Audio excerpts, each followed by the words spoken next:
আছে। তাই আমি বলছি, আমরা এই শীতলকুচি শান্ত শীতলকুচিকে অশান্ত করতে দেব না। তৃণমূলের পায়ের নিচে মাটি নেই, তৃণমূল জানে তারা হারবে, সেই জন্য প্রশাসনকে দিয়ে বাড়ি বাড়ি গিয়ে ভয় দেখানো হচ্ছে। বলছে বিজেপি নাকি বম ফাটাচ্ছে। কোন পুলিশের এত দম? তারা মায়ের দুধ খেয়েছে, তখন কি তারা কি সামনে ছিল? যখন বমটা ফাটিয়েছে বিজেপি কর্মী, তখন তারা কেন তাদের ধরতে পারলো না? রাতের অন্ধকারে গিয়ে বাড়ির মহিলাদের উপর অত্যাচার করছে। তো এই প্রশাসনকে আমি ধিক্কার জানাচ্ছি।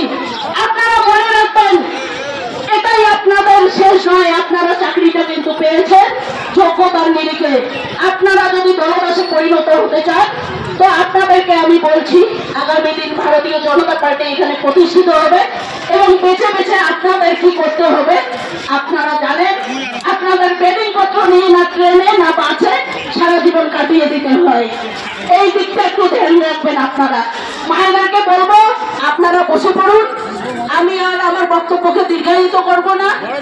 আমরা এখানে অবস্থান বিক্ষোভ করব। তো আমি বলবো সকলে একটু বসে পড়ুন এখানে।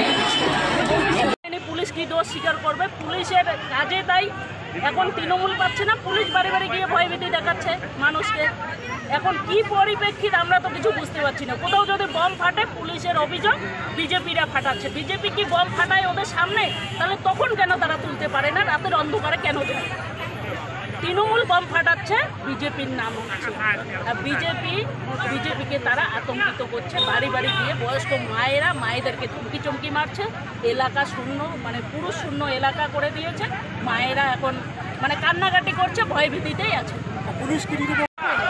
আমাদের প্রথমেই যেটা দাবি, যে এলাকা শান্তি।